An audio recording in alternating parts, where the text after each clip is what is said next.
How to create Telegram account. Hi everyone, this is Kate and welcome back to our channel, and on today's video we will learn how we can create a Telegram account. So without further delay, let's get started with this video. First of all, you need to download the Telegram application. So for that, you can open up Google Play Store, search for Telegram and install it. After that, you need to launch the application. Now first of all, select your preferred country. Then enter your mobile number with your country code. Tap on Next. Now wait for the code. You will receive a verification or the activation code in your mobile device. So you have to enter the correct code right here. Wait for a while until you receive the verification code.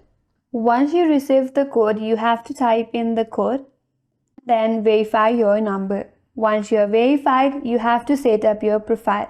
For that, you have to enter your name, first name and your last name. Optionally, you can add a profile picture as well. Once you're done, you'll be taken to your Telegram chat screen. Then you can start messaging, joining channels and using bots.